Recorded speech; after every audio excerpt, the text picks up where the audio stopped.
তোর পেছনে কয়টা বাড়ি মারলে তুই সোজা হবি বলতো? আমি আবার কি করলাম? তোমার না হওয়া শ্বশুরের দোষ আমার ওপর কেন চাপাও? আমি বেচারা ভোলা ভালা প্রেমিক মানুষ, এমনিতেই কষ্টে আছি। কাল থেকে মুরগি আমার কল ধরে না।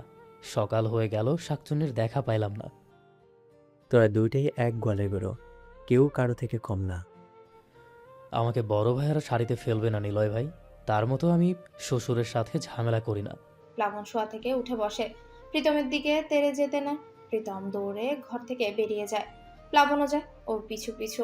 হঠাৎই মেয়েলি গলা পেয়ে চমকে ওঠে নিলয়। ঘাড় ঘুরিয়ে তাকিয়ে দেখে পেছনে প্রেমা দাঁড়ানো। নিলয় কিছুটা অস্বস্তিতে পড়ে যায়। দুটো প্রাপ্তবয়স্ক ছেলে মেয়ে একা একটা ঘরে, বাড়ি ভর্তি মানুষজন, কেউ দেখে ফেললে নিশ্চয়ই খারাপ ভাববে। নিলয় প্রেমার থেকে চোখ সরিয়ে বলে, প্লাবন তো রুমে নেই, ওরা বাইরে গেছে। আমি আপনার কাছেই এসেছি। কি সরল স্বীকারোক্তি মেয়েটার! কতটা অকপটে বলে দিল আপনার কাছে এসেছে। আচ্ছা, মেয়েটা কেন এত তার কাছে আসতে চায়? তার তো তাকে দেওয়ার মতো কিচ্ছু নেই। সে কতবার খালি হাতে মেয়েটাকে ফিরিয়ে দিয়েছে, মেয়েটা তবুও তার কাছে কেন আসে? কিসের লোভে? নিলয় প্রশ্ন করে নিজেকে, তবে কোনো উত্তর মেলে না। নিলয় কখনো এসব প্রশ্নের উত্তর পায়নি, নিজের কাছেও না, সামনে দাঁড়ানো মেয়েটার কাছেও না। না, মেয়েটার উপর আর নরম হওয়া চলবে না, শক্ত থাকতে হবে। সেই ধীরতা রাখতে নিলয় গম্ভীর গলায় বলে, আমার কাছে কোনো দরকার আছে বুঝি? প্রেমা কিছুই বলে না, একটা বাটি নিলয়ের দিকে এগিয়ে দেয়। নিলয় কপালে ভাঁজ ফেলে জানতে চায়, কি এটা? আপনি তো সকালে খিচুড়ি খেতে পারেননি ঝালের জন্য, তাই বড় মা আপনার জন্য পাস্তা বানিয়ে পাঠিয়েছিল। এলোমেলো বচনভঙ্গি প্রেমা। আসলে মেয়েটা গুছিয়ে মিথ্যে বলতে পারে না। যখনই মিথ্যে বলতে চায় অমনি সব গুলিয়ে ফেলে। কি বলতে কি বলে ফেলে তার হিসেব নেই। আজকে যে খুব সহজে বলেছে এমনটা না। মিথ্যে বলার সময় পা দিয়ে মাটি খামচায় প্রেমা। মুখের দিকে তাকিয়ে মিথ্যে বলে না সে। যখন মিথ্যে বলে তখন চল দুটো ঝুলে বুকের কাছে আসে। নিলয় বিলম্বহীনভাবে প্রেমার মিথ্যেটা ধরতে পারে, তবে মুখে কিছু বলে না। প্রেমা বাটিটা নিলয়ের হাতে ধরিয়ে দেয়, কিছুটা শাসনের সুরে বলে, সবটা খেয়ে শেষ করবেন, বাটিতে যেন একটা কিছু না থাকে। নিলয় লুকিয়ে মুচকে হাসে। প্রেমার আড়াল আবারও মুখটা গম্ভীর করে বলে, ঠিক আছে। প্রেমা আরেকবার মানুষটাকে দেখে চলে যায়। বাইরে তার ডাক পড়েছে। নিলয় প্রেমার যাওয়ার পানে তাকিয়ে আনমনে হাসে। তোমাকে খুব সুন্দর লাগছে বউ। চলো আজ আমরাও বিয়ে করে ফেলি। একগাল হেসে কথাটা বলে সায়ন। শ্রেয়া সায়নকে ধমক দিয়ে কিছু বলতেই যাবে, এর আগে রাত্রি মুচকে এসে সায়নের ফোলা ফোলা গাল দুটো দুহাতে টেনে দেয়, সোয়াগ করে বলে। তাই বুঝি? সায়ন উপর নিচ মাথা নাড়িয়ে বলে। হুম। রাত্রি কিছুটা ভাবুক হয়ে বলে, কিন্তু তোমার আমার পরিবার কি রাজি হবে? তুমি দাঁড়াও, আমি এক্ষুনি আমার বাবাকে ডেকে নিয়ে আসছি। বলে ছুটে যেতে নেয় সায়ন। শ্রেয়া আটকে দেয় সায়নকে, ধমক দিয়ে বলে, সায়ন, ওরকম করলে বাসায় রেখে আসবো। সায়ন শ্রেয়ার থেকে ছাড়া পেতে হাত মোচড়ায়, অস্থির ভঙ্গিতে বলে, আপু ছাড়ো আমাকে, আমি রাত্রিকে আজ বিয়ে করব। ও আমার বউ হবে। শ্রেয়া চোখ রাঙায়। রাত্রি ওকে শান্ত হতে বলে সায়নের দিকে এগিয়ে যায়। অনিন্দ সুন্দর একটা হাসি দিয়ে বলে, আজ তো পিহু আপুর গায়ে হলুদ, আজ কিভাবে বিয়ে করব? আমরা বরং অন্যদিন করবো, কেমন? সায়ন মেনে নেয় রাত্রির কথা। পাশ দিয়ে প্রীতম যেতে যেতে বলে, ভাই বোন দুইটাই হয়েছে বিয়ে পাগল, সারাদিন শুধু বিয়ের চিন্তা। শ্রেয়া চোখ গরম করে প্রীতমের দিকে তাকিয়ে কটমট করতে থাকে। প্রীতম ভ্যাবলা হাসি দিয়ে বলে, আমি তো মজা করছিলাম। শ্রেয়া তখনও রাগে চোখে তাকিয়ে আছে। প্রীতম শুকনো ঢোক গিলে আবার বলে, সত্যি মজা করে বলেছি। প্রীতমের অবস্থা দেখে বাকিরা ঠোঁট টিপে হাসে। রাত্রি জোর করে হেসে দেয়। রেনু বলে, তুমি একটা ভিতর ডিম প্রীতম ভাই, তোমার চেয়ে এই বাচ্চাটা বেশি সাহসী আছে। সায়ন রেনুর দিকে তাকিয়ে বলে। সায়ন খুশি হয় রেনুর কথায়। প্রেমা এসে সবাইকে তাড়া দেয়। তোমরা এখানে কি করছো? ছাদে চলো, অনুষ্ঠান শুরু হবে এখন। রাত্রি বলে, হ্যাঁ হ্যাঁ, চলো সবাই। সবাই ছাদে চলে যায়। লাল নীল রঙের আলোতে ঝলমল করছে শিকদার বাড়ি। ছাদটাও সুন্দর করে সাজানো হয়েছে। ছাদের উপর আয়োজন করা হয়েছে পিহুর গায়ে হলুদ। স্টেজে পিহু বসে আছে, পিহুর পাশে অর্পা আর কিছু মেয়ে বান্ধবীও। আজ সবাই হলুদ পরেছে, এমনকি বড়রাও আজ হলুদ শাড়ি পাঞ্জাবি পরেছে। পিহুকে পার্লার থেকে কিছু মেয়ে এসে সাজিয়ে দিয়ে গেছে। ওর বান্ধবীরা আর অর্পাও ওদের থেকে সেজেছে, তবে প্রেমা আর রাত্রি নিজেরা সেজেছে। হালকা সাজে দুজনকে কি স্নিগ্ধ লাগছে। প্রেমা টুকটাক কাজল লিপস্টিক দিলেও রাত্রি সেটাও দিতে পারেনি। রাতেও অপূর্ব লাগছে মেয়েটাকে। রাত্রি আশেপাশে চোখ ঘুরিয়ে খোঁজ চালায় একজনের, পেয়েও যায় তাকে। তাদের থেকে অদূরে দাঁড়িয়ে আছে প্লাবন। চোখে মুখে প্রচন্ড রকমের অনীহা ছেলেটার। দেখে বোঝা যাচ্ছে এসব আচার অনুষ্ঠানে কি পরিমাণ বেতৃষ্ণা তার। শুধু বোনের খাতিরে এখনো দাঁড়িয়ে আছে। রাত্রি প্লাবনের কাছে যাওয়ার জন্য যে এগোতে নেবে, অমনি পা জোড়া থমকে যায় অর্পাকে প্লাবনের কাছে ঘেঁষতে দেখে। এই মেয়েটার এমন ছুতো ছুতে স্বভাব রাত্রি মোটেও পছন্দ না। এটা সবসময় আমার প্লাবন ভাইয়ের কাছে ঘেঁষতে চায়। অর্পা প্লাবনের উদ্দেশ্যে কিছু বলে, প্লাবনও কত সুন্দর হেসে হেসে উত্তর দিচ্ছে। এমন একটা ভাব করছে যেন কত ভালোবাসার সম্পর্ক দুজনের। অজান্তে অনেক রাগ লাগে রাত্রি, চোখ দুটো জল জল করছে। ওদের দুজনকে পাশাপাশি দেখে সাপের মতো ফুঁসতে থাকে রাত্রি। শ্রেয়া কিছুটা আন্দাজ করতে পেরে বলে, কাম ডাউন বেবি, এত রাগলে চলে? রাখবো না তো কি করব? দেখেছিস কেমন চিপকে আছে একে অপরের সাথে। আর অর্পাপুর আদিক্ষেতা দেখলেই না গা জ্বলে যায় একদম আমার। রাত্রি কথাতে উচ্চস্বরে হেসে উঠে শ্রেয়া। রাত্রি শ্রেয়ার দিকে রাগে লুক দিলেই হাসি বন্ধ হয়ে যায় শ্রেয়া। রাত্রি ওখান থেকে সরে এসে মায়ের কাছে দাঁড়ায়। শ্রেয়াকে একা পেয়ে শ্রেয়ার কাছে আসে প্রীতম। সবার চোখের আড়ালে শ্রেয়ার একটা হাত নিজের হাতের মধ্যে পুরে নেয়। তা দেখে শ্রেয়া নিচু স্বরে ধমক দিয়ে বলে, কি করছো? কেউ দেখে ফেলবে। প্রীতম দুপাশে মাথা নাড়িয়ে বলে, হুম, কেউ দেখবে না। আপাতত সবার নজর পিহুর দিকে। শ্রেয়া তবুও প্রীতমের থেকে হাত ছাড়াতে চায়, বলে, তাই বলতে তুমি এভাবে হাত ধরবে? প্রীতম শ্রেয়ার হাতটা ধরে মুখের কাছে এনে ঠোঁট ছোঁয়, মুচকি এসে বলে, আর রাগ করে থেকো না শাকচুন্নি। খুব তাড়াতাড়ি আমরা বিয়ে করবো, আর তখন দেখবে তোমার হাতের মেহেদির রং সবচেয়ে গাঢ় হবে। শ্রেয়া প্রীতমের কাণ্ডে লজ্জা পেয়ে যায়। গাল দুটোতে কেমন লাল আভা ছড়িয়ে পড়েছে। প্রীতমকে ধাক্কা দিয়ে বলে, সরো এখান থেকে, তুমি দিন দিন অশুভ মান্ডা হয়ে যাচ্ছ। প্রীতম চোখ মেরে শ্রেয়ার থেকে সরে আসে। আবার প্লাবন আর নিলয়ের মাঝে এসে দাঁড়ায়। নিলয় প্রীতমের পেটে গুতা দিয়ে বলে, কি খবর ছোট ভাই? কি হচ্ছে এসব? আশেপাশে এত বড় মানুষ আর তুমি কিনা প্রেমলীলা করছো? প্রীতম নেকি হেসে বলে। সবই বড় ভাইয়ের দেওয়া শিক্ষা। প্রীতমের কথা শুনে প্লাবন কটমট করে ওর দিকে তাকায়, যেন চোখ দিয়ে গিলে ফেলবে। প্লাবনের তাকানো দেখে প্রীতম বোকা হেসে সেখান থেকে সরে আসে। পিহুর গায়ে হলুদের অনুষ্ঠান প্রায় শেষের দিকে। প্রেমা রাত্রিকে একটা জিনিস আনতে পাঠালে রাত্রি নিচে নামে। প্লাবনের রুমের সামনে এসে শাড়ির কুচিতে পা বেঁধে কুচি খুলে যায় রাত্রি। ওর রুমে পিহুর নানু ভাই শুয়ে আছে। প্রেমার রুমেও ফাঁকা নেই, তাই বাধ্য হয়ে প্লাবনের রুমে যায়। এক হাতে কুচি ধরে রাখার দরুন আর ছিটকিনে লাগাতে পারেনি। এক হাত আর পায়ের সাহায্যে দরজা ভেজিয়ে রাখে। এলোমেলো কুচিগুলো মেঝেতে ছড়িয়ে পড়ে। বেশ কয়েকবার চেষ্টা করার পরও কুচি ঠিক করতে পারে না রাত্রি। এভাবে না তো নিজের ঘরে যেতে পারবে আর না ছাদ। রাগে দুঃখে কান্না আসে তার। হঠাৎই খট করে দরজা খুলে যায়। আওয়াজ পেয়ে পেছনে ফিরে তাকায় রাত্রি। চোখের সামনে প্লাবনকে দেখে তড়িঘড়ি আঁচল তুলে বুকে জড়িয়ে নেয়। রাত্রিকে এভাবে দেখে চট করে পেছনে ঘুরে দাঁড়ায় প্লাবন। বাজখাই গলায় ধমক দিয়ে বলে, এখানে কি করছিস তুই? আমার শাড়ি খুলে গেছে। কাঁদো কাঁদো ভঙ্গিতে বলে রাত্রি। শাড়ি খুলে গেছে, নিচে রুমে যাবি। এখানে কি করছিস? রাত্রি কাপা কণ্ঠে ফের জবাব দেয়। আমার রুমে আত্মীয় আছে। প্লাবন আওয়াজ কম করে বলে, তাহলে প্রেমা বা পিহু রুমে যেতিস। আর এই রুমে যদি এসেছিসই তাহলে দরজা খুলে রেখেছিস কেন বলত? এখন আমি বাদে যদি অন্য কেউ হতো? শেষ কথাটা ধমক দিয়ে বলে প্লাবন। রাত্রি এবার সত্যি কান্না করে দেয়। লোকটি কি নিষ্ঠুর, একটুও মায়া দেওয়া নেই। সে কি ইচ্ছে করে দরজা খুলে রেখেছে? এবারে বেশ জোরেই কেঁদে ফেলে রাত্রি। রাত্রিকে আচমকা কাঁদতে দেখে নরম হয়ে আসে প্লাবন। 2 মিনিট দাঁড়া, আমি কাউকে পাঠিয়ে দিচ্ছি। বলে হনহনিয়ে বেরিয়ে যায় ঘর থেকে। প্লাবনের যাওয়ার পানে তাকিয়ে ফুস করে শ্বাস ফেলে রাত্রি। এমন রসকসীন একটা লোককে বিয়ে করার স্বপ্ন দেখছে সে। কই, নায়কদের মতো এসে শাড়ি পরিয়ে দিবে তা না, বলে কাউকে পাঠিয়ে দিচ্ছি। এই ছেলেকে দিয়ে জীবনে প্রেম হবে না। তোর কি হবে রে রাত্রি? হাই হুতাশ করে বলে উঠে রাত্রি। 2 মিনিটের মাথায় প্রেমা আসে রাত্রির কাছে। আবার শাড়িটা পরিয়ে দিই, দুজনেই ছাদে চলে যায়। আজ পিহুর বিয়ের দিন।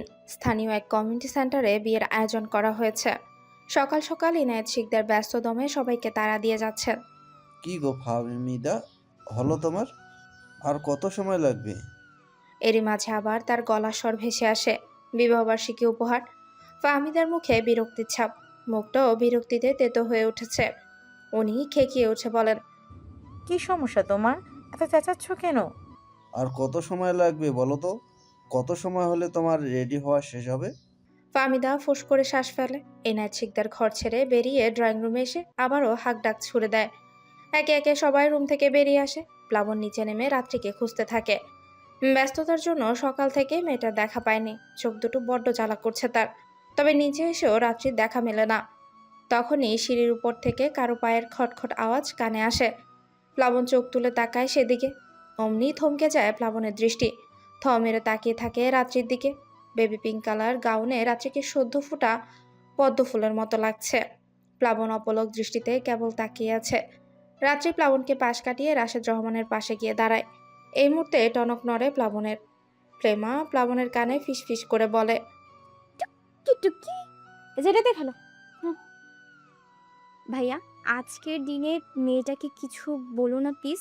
সকাল থেকে কি যেন হয়েছে, শুধু সাপের মতো ফোঁস করছে। এখন তুমি কিছু বললে আর যাবেই না হয়তো। প্লাবন মাথা নাড়িয়ে হ্যাঁ বোঝায়। প্রেমা কিছুটা হাফ ছেড়ে বাঁচে। ইনায়েত শিকদার আবার সাইফকে তাড়া দিলে সবাই গাড়িতে উঠে বসে। রাত্রি আজ পণ করেছে প্লাবনের সাথে যাবে না, কথাও বলবে না, তাই আগেই রাশেদ রহমানের গাড়িতে উঠে বসে। প্লাবন সেদিকে তাকিয়ে দাঁত কিরমিরায়। প্রেমাকে বলে যেন রাত্রিকে নিজের সাথে নিয়ে আসে। রাত্রি সরাসরি প্রেমার প্রস্তাব প্রত্যাখ্যান করে দেয়। প্লাবন কিছু না বলে গরম চোখে রাত্রির দিকে যায়। শ্রেয়াও ওর বাবা মার সাথে সেন্টারে যায়। হলরুমে ঢুকেই দেখে স্টেজের উপর পিহু বধূ সেজে বসে আছে। পিহুর পাশেই বসা সৌরভ। স্টেজের পাশে প্রীতম পিহুর বান্ধবীদের ফটোশুট করে দিচ্ছে। প্রীতম অন্য মেয়েদের সঙ্গে দেখে চট করে মাথা গরম হয়ে যায় শ্রেয়ার। রাগে ফুঁসছেও। প্রীতম মেয়েগুলোর সাথে সুন্দর করে হেসে হেসে কথা বলছে, মাঝে মধ্যে প্রশংসাও করছে। এসব দেখে পিত্তি জ্বলে ওঠে শ্রেয়ার। দাঁত কিরমিরিয়ে মনে মনে বলে, ছবি তুলে দিচ্ছিস দে, তোর আমি এমন অবস্থা করব যে ছবি তোলার নাম শুনেই ডুকরে উঠবি। শ্রেয়া প্রীতমের থেকে মনোযোগ সরিয়ে রাত্রিকে খুঁজতে থাকে। তখনই চোখে পড়ে আরেক ঘটনা। অর্পা স্টেজ থেকে পড়ে যেতে নিলেই প্লাবনকে দুহাতে আগলে নেয়। এতে দুজনেই একে অপরের কাছাকাছি আসে। শ্রেয়া খেয়াল করে তাদের থেকে একটু দূরে রাত্রি দাঁড়িয়ে আছে, মুখ অমাবস্যার ন্যায় অন্ধকার করে রাখা, হাত দুটো মুষ্টিবদ্ধ করে রেখেছে। দেখে বোঝা যাচ্ছে ম্যাডাম কতটা ক্ষেপেছে প্লাবনের উপর। শ্রেয়া দৌড়ে রাত্রির কাছে যায়। রাত্রিকে শান্ত করে বলে, এটা একটা অ্যাক্সিডেন্ট, জাস্ট রাগ করিস না দোস্ত। রাত্রি দাঁত পিষে জবাব দেয়, কালকে থেকে এদের কাহিনী দেখছি, পাশাপাশি বসে খাবার খায়, গল্প করে, হাসাহাসি করে, এখন তো সবার সামনে জড়াজড়ি করছে। তোর মনে হয় না আমারও কিছু করা উচিত? শ্রেয়া সন্দিহান কণ্ঠে প্রশ্ন করে। কি করবি তুই? রাত্রি ভাব নিয়ে বলে, দেখে যা শুধু। এরপর থেকে রাত্রি চরমভাবে প্লাবনকে এড়িয়ে যাচ্ছে। প্লাবন পাশে এসে দাঁড়ালে আলগোছে অন্য পাশে সরে যাচ্ছে। প্লাবন কথা বললে সেটার উত্তর পর্যন্ত দিচ্ছে না। সারাক্ষণ রাশেদ রহমানের আশেপাশে ঘোরাঘুরি করছে। এই অবধি তবুও ঠিক ছিল, এবার এসে আরেক কাণ্ড ঘটাই ফেলে। শুভকে নিজের ফোন নাম্বার দিয়ে দেয়। শুভর সাথে দাঁড়িয়ে হাসাহাসি করছে, যেন দুজনের মধ্যে কত ভালো সম্পর্ক। এদের দুজনকে একসাথে দেখে প্লাবনের রাগ মাথা জারা দিয়ে ওঠে। বহু কষ্টে নিজেকে সামলে সুযোগের অপেক্ষা করতে থাকে। বিয়ে পড়ানো শেষ, সবাই নিজেদের মতো করে ব্যস্ত বিভিন্ন কাজে। রাত্রি আনমনে এক পাশে দাঁড়িয়ে আছে। হঠাৎই প্লাবন ওর হাত টানতে টানতে পেছনের দিকে নিয়ে যায়। রাত্রি হাত ছাড়ানোর চেষ্টা করে বলে, কোথায় নিয়ে যাচ্ছেন? আমার ছাড়ুন বলছি। প্লাবন নির্লিপ্ত ভঙ্গিতে কেবল হেঁটে চলে, মুখ দিয়ে একটা শব্দ উচ্চারণ করে না। রাত্রি ফের প্লাবনের থেকে হাত ছাড়াতে চায়, তবে প্লাবনের শক্তির কাছে পেরে ওঠে না। প্লাবন রাত্রিকে নিয়ে কমিউনিটি সেন্টারের পেছনের দিকে আসে। রাত্রিকে দেয়ালের সাথে আটকে রাত্রির মুখামুখি দাঁড়ায় সে। রাত্রি প্লাবনের দিকে তাকিয়ে বলে, কি সমস্যা আপনার? এখানে কেন নিয়ে আসলেন আমায়? প্লাবন রাত্রির প্রশ্নের জবাব না দিয়ে পাল্টা প্রশ্ন ছুড়ে, তুই কি আমাকে এড়িয়ে যাচ্ছিস? রাত্রিকে চুপ থাকতে দেখে ওর চোখে চোখ রাখে প্লাবন। দাঁত পিষে বলে, আমার দুর্বলতা জেনে গেছিস বলে ভাব বেড়ে গেছে না? আমাকে তোদের মানুষ মনে হয় না? তুই তোর বাপ এক একজন এক এক নাটক শুরু করিস। তোর বাপ আজ 10-12 বছর থেকে নাচাচ্ছে আমাকে। আমাকে কি তোদের কুত্তা মনে হয়? এই কুত্তা, আমি কুত্তা? রাগে গর্জে উঠে প্লাবন। চোখ দুটো কেমন লাল হয়ে গেছে, কপালের রগগুলো ফুলে উঠেছে। প্লাবনের এহেন রূপ দেখে ঘাবড়ে যায় রাত্রি। ভয়ে পিটপিট করে তাকায় প্লাবনের দিকে। প্লাবন এদিক সেদিক তাকিয়ে আবারও গর্জে উঠে বলে, ওই ছেলেগুলোর সাথে তোর কি? হ্যাঁ, তোকে না বলেছি ছেলেদের থেকে দূরে থাকতে? আমার কথা কি কানে যায় না তোর? প্লাবনের ধমকে কেঁপে ওঠে রাত্রি। রাগে রিরি করছে প্লাবন। প্লাবন হাত মুষ্টি করে পাশের দেয়ালে আঘাত করে, হাতে একটু আঘাতও পায়। রাত্রি সেদিকে তাকিয়ে আতকে ওঠে, চোখ থেকে টপ টপ করে অশ্রু ঝরছে। প্লাবন আর কিচ্ছু না বলে হনহনিয়ে সেখান থেকে চলে আসে। আরও কিছু সময় থাকলে হয়তো উল্টো পাল্টা কিছু করে ফেলবে। নিজেকে শান্ত করতে একপাশে গিয়ে সিগারেট ফুঁকতে থাকে। একটু পর মাথাটা ঠান্ডা হয়ে আসে, চোখে মুখে পানি দিয়ে আবার স্টেজের কাছে আসে। অনুষ্ঠান শেষে পিহু চলে যাওয়ার সময় আসে। রাত্রে আগে থেকে মন খারাপ ছিল, এবারে তা বহুগুণ বেড়ে যায়। বাড়ির গিন্নিরা সবাই আঁচলে মুখ চেপে কেঁদে যাচ্ছে। এক সময় প্লাবন বিরক্ত হয়ে বলে, তোমাদের মরা কান্না থামাবে প্লিজ? তোমাদের মেয়ে পৃথিবীর বাইরে চলে যাচ্ছে না, এই শহরেই থাকবে। যখন ইচ্ছে দেখা করতে পারবে। তাহলে এইভাবে কান্না করার মানে কি? এনায়েত শিকদারও ছেলের কথায় সহমত পোষণ করেন। প্লাবনের হুমকি ধমকিতে সবাই চুপ হয়ে যায়। তবে রাত্রি প্রেমার কাঁধে মাথা রেখে একাধারে কেঁদেই চলেছে। রাত্রি মনে হচ্ছে পিহু একেবারে ওদের ছেড়ে চলে যাচ্ছে। প্লাবন এবার ওকে ধমক দিয়ে বলল, আর একটা কান্না করলে তোকে এখানে রেখে চলে যাব। রাত্রির কান্নাটা কিছুটা থেমে যায়, তবে এখনো হেঁচকি তুলছে। প্লাবন অসহায় ভঙ্গিতে মেয়েটার দিকে তাকায়। আচ্ছা, এই মেয়েটা কি কখনো বুঝবে না ওর চোখের পানি ঠিক কতটা পেরা দেয় প্লাবনকে? আজ বেশ কয়েকদিন পর কলেজে এসেছে রাত্রি। একই সাথে শ্রেয়াও ছুটি কাটিয়েছে কয়েকদিন। পিহুর বিয়েতে তনয়া আর রিয়াকেও ডেকেছিল রাত্রি। তবে হঠাৎ তনয়ার দাদু অসুস্থ হতে পরশুদিন গ্রামে বাড়িতে গেছিল ওরা। ফিরেছে কালকে রাতে। তনয়া না থাকায় রিয়া একা একা যায়নি। 3টে ক্লাস শেষ করে টিফিন পিরিয়ড শুরু হয়। ওরা 4 বান্ধবী ক্যান্টিনের দিকে হাঁটে। একাডেমিক ভবনের করিডোরের সামনে এসে পা থমকে যায় ওদের। সামনে মাহফুজকে দাঁড়াতে দেখে 4 জন একে অপরের মুখ চাওয়াচাই করে। মাহফুজ ওদেরই এক ব্যাচ সিনিয়র। পড়াশোনায় ভালো হওয়ার দরুন কলেজের অনেকেই তাকে চেনে। সেই চেনা শাড়ি থেকে রাত্রিরও বাদ যায়নি। মাহফুজ তার সাদা কলেজ ড্রেসের শার্টের কলারটা ঠিক করে 2 কদম এগিয়ে যায় রাত্রির দিকে। কাঁপা কাঁপা পায়ে একদম রাত্রির সামনে এসে দাঁড়ায়। 1 হাত আন্দাজ দূরত্ব দুজনের মধ্যে। মাহফুজ ঘাড় ঘুরিয়ে পেছনে তাকায়। ওর সঙ্গে আসা ছেলে দুটো এখনো আগের জায়গায় দাঁড়ানো। তার মধ্যে একজন ইশারায় কিছু বলে মাহফুজকে। অন্যজন দূর থেকে সাহস দিল তাকে। তাতে কাজ কিছু হলো বোধহয়।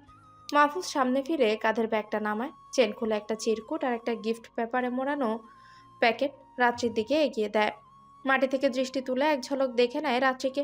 ফের ভূমিতে দৃষ্টি নিপাতিত করে বলে, এটা তোমার জন্য, ভেবে জবাব দিও, আমি অপেক্ষা করব।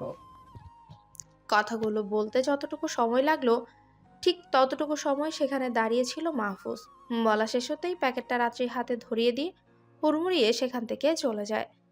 রাত্রি এখনো থম মেরে সেখানেই দাঁড়িয়ে আছে। কি হলো, কি হচ্ছে, এসব কিছুই যেন তার বোধগম্য হয়নি। এভাবে ভ্যাবলার মতো তাকিয়ে থাকতে দেখে শ্রেয়া ধাক্কা দেয় রাত্রিকে। হুঁশ ফিরে রাত্রির। একবার প্যাকেটটার দিকে তাকায় তো অন্যবার শ্রেয়ার দিকে। তনয় এগিয়ে আসে। রাত্রির কাছ থেকে প্যাকেটটা নিয়ে ভ্রু কুঁচকে বলে, কি থাকতে পারে এটার মধ্যে? রাত্রি সন্ধিয়ান হয়ে বলে, আমি কি জানি? রিয়া বলে উঠে, মাহফুজ ভাই কি তোকে প্রপোজ করলো রাত্রি? শ্রেয়া উৎকণ্ঠিত হয়ে জানতে চাইল। কি জবাব দিবি তাকে? না ছাড়া আর কি বলবো?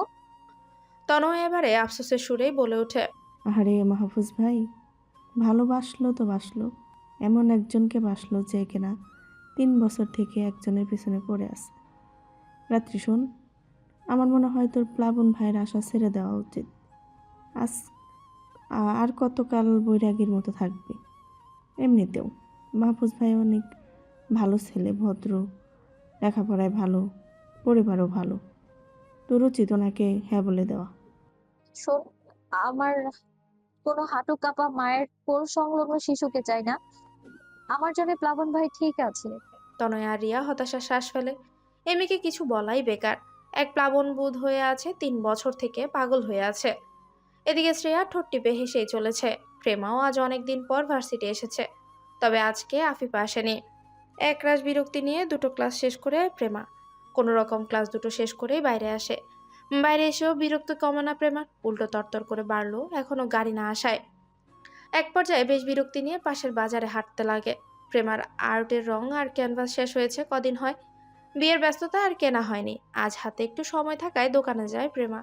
প্রেমা দোকানে এসে দাঁড়াতে দোকানে থাকা ছেলেটা এগিয়ে আসে প্রেমার দিকে। ছেলেটার বয়স 17-18 নাগাদ, গায়ের রংটাও চাপা। ছেলেটা প্রেমার সামনে এসে জিজ্ঞেস করে, কি লাগবে আপা? বিবাহবার্ষিকী উপহার। এটা আবার কি লাইন? প্রেমা দোকানের জিনিসপত্র থেকে নজর সরিয়ে ছেলেটার দিকে তাকায়। ঠোঁটের কোণে হালকা হাসি রেখে বলে, একটা 20-16 সাইজের ক্যানভাস আর 1 সেট জল রং দাও। ছেলেটা মাথা নাড়িয়ে বলে, ঠিক আছে আপা, এখনই দিচ্ছি। ছেলেটা একটা ক্যানভাস আর 1 সেট রং এনে প্রেমার সামনে ধরে। প্রেমা সেগুলো হাতে নিয়ে দেখতে থাকে।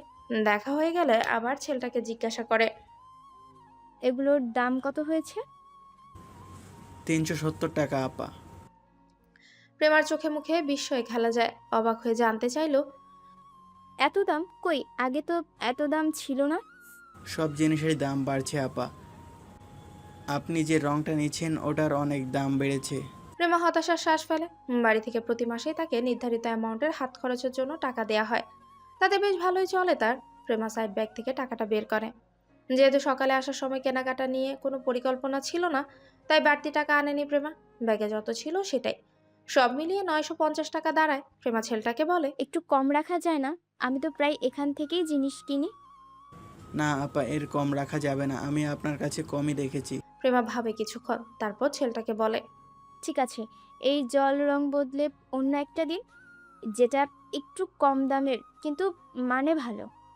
প্রেমার কথা শেষ হতেই ওর পাশ থেকে একজন 1500 টাকা ছেলেটার দিকে বাড়িয়ে দিয়ে বলে। ওনার টাকাটা এখান থেকে নেন। হঠাৎই পরিচিত কণ্ঠ শুনে চমকে ওঠে প্রেমা। পাশ ফিরে তাকিয়ে দেখে নিলয় দাঁড়িয়ে। প্রেমা চমকে উঠলেও নিলয় একদম স্বাভাবিক। ছেলেটা নিলয়ের কাছ থেকে টাকাটা নেবে, তার আগে প্রেমা বাধা দিয়ে বলে, না না, লাগবে না, আমি বদলে নিচ্ছি তো। নিলয় প্রেমার কথার জবাব না দিয়ে ছেলেটাকে তাড়া দিয়ে বলে। কি হলো নাও? ছেলেটা মাথা নুইয়ে টাকাটা নেয়। বাকি টাকা নিলয়কে ফিরিয়ে যে জিনিসগুলো প্যাকেট করে দেয়। নিলয় সেগুলো হাতে নিয়ে প্রেমাকে আসতে বলে দোকান থেকে বেরোয়। প্রেমাও কিছু না বলে নিলয়ের পেছনে আসে। বাইকের সামনে এসে নিলয় থামে, প্যাকেটটা মোটরসাইকেলে ঝুলিয়ে নিজে উঠে বসে। তারপর ঘাড় ঘুরিয়ে প্রেমার দিকে তাকিয়ে বলে, ওঠো, তোমার বাসায় পৌঁছে দিয়ে আসি। প্রেমা মনে মনে খুব খুশি হয়, তবে সেটা চাপা দিয়ে গম্ভীর মুখ করে বলে, আমাকে নিতে ড্রাইভার চাচা আসবে। নিলয় বা হাতে স্থান পাওয়া ঘড়িটার দিকে তাকায়। ঘড়ির কাঁটা তখন 12টার ঘরে। এখন তো 12টা বাজে, চাচা আসবে 1:30টার সময়। ততক্ষণ তুমি বাসায় ফিরে রেস্ট করতে পারবে। তবুও প্রেমা গাইগুই করতে থাকে। নিলয় গলার জোর বাড়িয়ে বলে, কথা না বাড়িয়ে উঠে বসো, আমাকে আবার কাজে যেতে হবে। প্রেমা ভদ্রমের মতো নিলয়ের কথা মেনে নেয়। গাড়িতে উঠে বসলে গাড়ি আপন গতিতে চলতে শুরু করে। কিছু দূর গিয়ে হঠাৎই বাইক থামায় নিলয়। প্রেমা কারণ জানতে চায়, প্রশ্ন করে, কি হয়েছে নিলয় ভাই, বাইক থামালেন কেন? নিলয় প্রেমার প্রশ্ন উপেক্ষা করে বলে, নামো। প্রেমা ফের চমকে ওঠে। হঠাৎ এখানে কেন নামতে বলছে? প্রেমা বিরক্তি নিয়ে বাইক থেকে নামে। নিলয় বাইকটা এক সাইডে দাঁড় করিয়ে প্রেমার কাছে আসে, আদেশ করার মতো করে বলে, আসো আমার সাথে। নিলয় প্রেমাকে নিয়ে একটা ফুচকার দোকানে যায়। প্রেমা কপাল কুঁচকে প্রশ্ন করে, আমরা এখানে কেন আসলাম? মানুষ ফুচকার দোকানে কেন আসে? প্রেমা আনমনেই জবাব দেয়, ফুচকা খেতে। আমরা ফুচকা খেতে এসেছি। বিস্ময়ে প্রেমার চোখ বড় বড় হয়ে যায়। অবাক হয়ে বলে, কিন্তু আপনি তো ফুচকা খান না। আমি খাই না তো তুমি তো খাও। নিলয় 2 প্লেট ফুচকা অর্ডার দেয়। প্রেমা এখনো অবাক নয়নি চেয়ে আছে নিলয়ের দিকে। এই কি সেই নিলয় যে সবসময় প্রেমাকে এড়িয়ে যেত, সামনে গেলেও কথা বলতো না? সেই নিলয় কিনা ওকে ফুচকা খাওয়াতে নিয়ে এসেছে। এ যেন অসম্ভব কোনো ব্যাপার। আজকের এই দিনটা প্রেমার নিকট সবচেয়ে আশ্চর্যতম দিন, অনিন্দিত সুন্দর দিন হিসেবে পরিগণিত হবে। তখনও ধরণীতে ঠিকভাবে সন্ধে নামেনি। প্লাবন মাত্রই বাসায় এসেছে। বাসায় ফিরে মাকে উদ্দেশ্য করে বলল, আম্মা, রাতকে দিয়ে 1 মগ কফি উপরে পাঠাও তো। ফাহমিদা বেগম ঠিক আছে বলে রান্নাঘরে যান। রাত্রি প্রান্তসহ ড্রয়িং রুমে বসে টিভি দেখছিল। প্লাবনকে দেখে টিভি থেকে নজর সরিয়ে সেদিক তাকায়। প্লাবন রাত্রির দিকে দৃষ্টি তাক করেই বলে, আমার কফিটা নিয়ে উপরে আয় তো। গমগমে কণ্ঠে কিছুটা ঘাবড়ে যায় রাত্রি, তবুও মাথা নাড়িয়ে সায় জানায়। প্লাবন বড় বড় ধাপ ফেলে উপরে চলে যায়। রাত্রি তার যাওয়ার পানে চেয়ে থাকে এক দৃষ্টিতে। বেশ কিছুক্ষণ পর ফাহমিদা একটা মগে কফি এনে রাত্রির সামনে ধরে। অনুরোধের সুরে বলে, কফিটা একটু দিয়ে আসবি মা। জি মামি। রাত্রি ফাহমিদার কাছ থেকে কফির মগটা নিয়ে উপরে আসে। প্লাবন রুমের দরজায় টোকা দিয়ে বলে, ভাইয়া আসবো? আয়। রাত্রি ছোট ছোট পা ফেলে ভেতরে ঢুকে। প্লাবন মাত্রই ফ্রেশ হয়ে বেরিয়েছে। টয়লেটে বিছানায় ছুঁড়ে মারে, তারপর রাত্রি হাত থেকে কফিটা নিয়ে ডিভানে বসে। রাত্রি এক পলক প্লাবনের দিকে তাকায়। লোকটার চোখগুলো লাল হয়ে আছে, চল শক্ত আর মুখটা পানসুটে রাখা। প্লাবনের দিকে তাকিয়ে রাত্রির মনে ভয় হয়। মনে পড়ে যায় সকালের ঘটনা। আচ্ছা, প্লাবন ভাই কি জেনে গেছে কেউ রাত্রিকে প্রেমের প্রস্তাব দিয়েছে? যদি জানতে পারে তাহলে তো ভয়ে আড়ষ্ট হয় রাত্রির মন। এই ঘর থেকে বেরোনোর উদ্দেশ্যে পা বাড়ায়। তখনই কানে আসে প্লাবনের সেই গমগমে কণ্ঠস্বর, তোকে আমি যেতে বলেছি? রাত্রি মিনমিনে জবাব দেয়, না। তাহলে যাচ্ছিস কেন?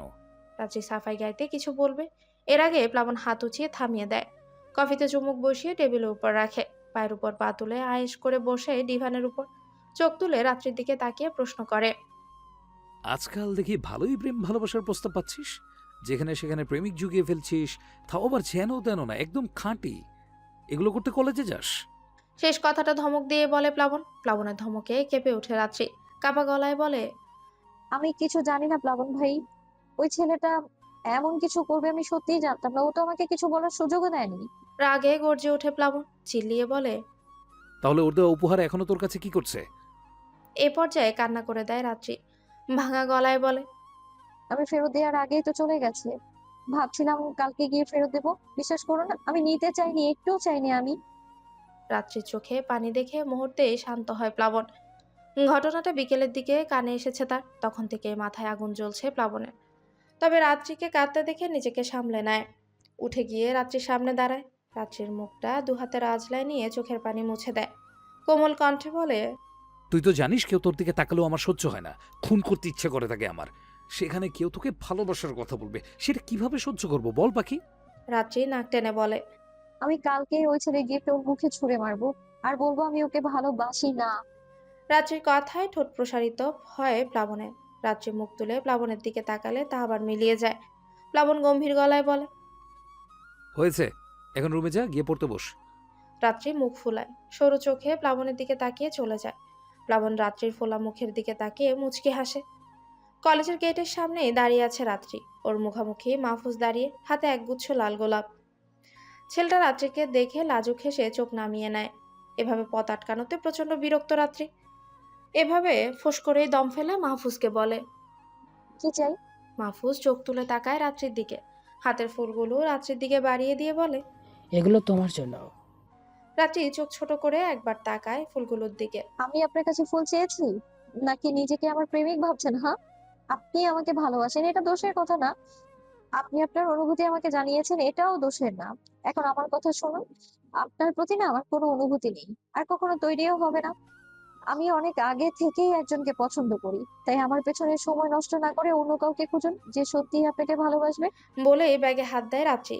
ব্যাগ থেকে মাহফুজের গতকাল দেওয়া বাক্সটা বের করে, সেটা মাহফুজের দিকে বাড়িয়ে দিয়ে বলে, মাফ করবেন, আপনার উপহারটা আমি নিজের কাছে রাখতে পারবো না। এটা আপনি ফিরিয়ে নিলে খুব খুশি হব আমি, নয়তো আমাকে অন্য কাউকে দিয়ে দিতে হবে। মাহফুজ হাত বাড়িয়ে বাক্সটা নিতেই রাত্রি পাশ কাটিয়ে চলে যায়। এদিকে মাহফুজ এখনো ঘোরের মধ্যে। এত স্পষ্ট ভাষায় কাউকে রিজেক্ট করে কেউ, তাও তার মতো একজন ছেলেকে। ভেবেই পায় না মাহফুজ। মস্তিষ্ক কেমন শূন্য শূন্য লাগছে তার।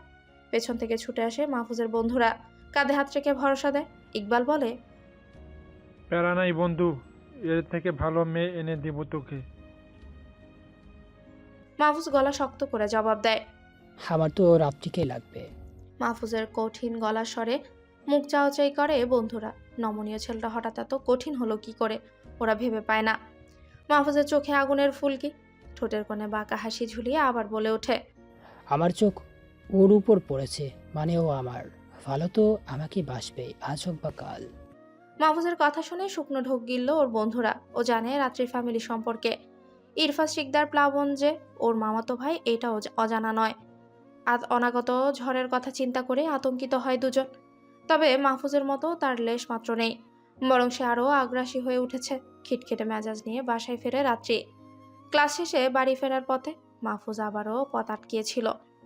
উল্টো পাল্টা কিছু কথাও বলেছে। সকালে রাত্রি কত সুন্দর করে বলল, তারপরও ছেলেটা এমন করছে। সে নিজে মরবে, আবার রাত্রিকেও মারবে।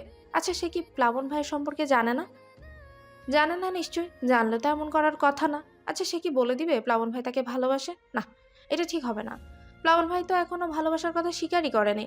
চিন্তায় বুঁদ হয়ে আনমনেই সিঁড়ি দিয়ে উপরে উঠছে রাত্রি। হঠাৎই কারোর সাথে ধাক্কা লেগে পড়ে যেতে নেয়। পরক্ষণে কারো শীতল হাতে স্পর্শ অনুভব করে। কেউ খুব যত্ন করে ধরে রেখেছে তাকে। নিজেকে সামলে সোজা হয়ে দাঁড়ায় রাত্রি। সেকেন্ডের মধ্যে সবটা হয় শঙ্কিত চোখে সামনের মানুষটার দিকে তাকায় রাত্রি। দেখে শুভ দাঁড়িয়ে আছে। রাত্রি সকালে শুনেছিল পিহু আর তার বর আজকে আসবে, কিন্তু এই আফ্রিকান বাদরটাও যে আসবে সেটা তার অজানা ছিল। রাত্রির কাছে শুভ একটা আফ্রিকান বাদর, যে যখন তখন রাত্রির গলায় ঝুলে পড়তে চায়। শুভকে সামনে দেখে বিরক্তিতে চসূচক শব্দ করে রাত্রি। শুভ উৎকণ্ঠিত হয়ে জিজ্ঞাসা করে, তুমি ঠিক আছো রিদি? নিজের নামের বিকৃত রূপ শুনে মুখ কুচকায় রাত্রি, চোখ সরু করে বলে, আমি ঠিক আছি। শুভ কিছু বলতে চাইছে, রাত্রি ওকে থামিয়ে দিয়ে বলে, অনেক ক্লান্ত লাগছে, ফ্রেশ হয়ে আসি, পরে কথা হবে। বলে গটগট পায়ে হেঁটে চলে যায় রাত্রি। কয়েক কদম এগিয়ে প্লাবনের দেখা পায়, যে প্রেমার ঘরের সামনে থেকে এদিকেই তাকিয়ে আছে। কিছুক্ষণ আগের অনাকাঙ্ক্ষিত ঘটনাটাও দেখেছে হয়তো। বিষয়টা ভাবতেই হিম হয়ে আসে রাত্রির শরীর। সামনে এগিয়ে দেখে প্লাবনের সরু চোখ দুটো যেন রক্তের মতো লাল হয়ে আছে, নীরের চোয়াল দুটো শক্ত করে চেপে রাখা। মনের অজান্তে বিড়বিড়িয়ে বার কয়েক দোয়া ইউনুস পড়ে নেয় রাত্রি। ছোট ছোট কদমে সামনে এগোচ্ছে। প্লাবন সেটায় ঠায় দাঁড়িয়ে আছে। রাত্রি মনে মনে ভাবে, মানুষটা যাচ্ছে না কেন?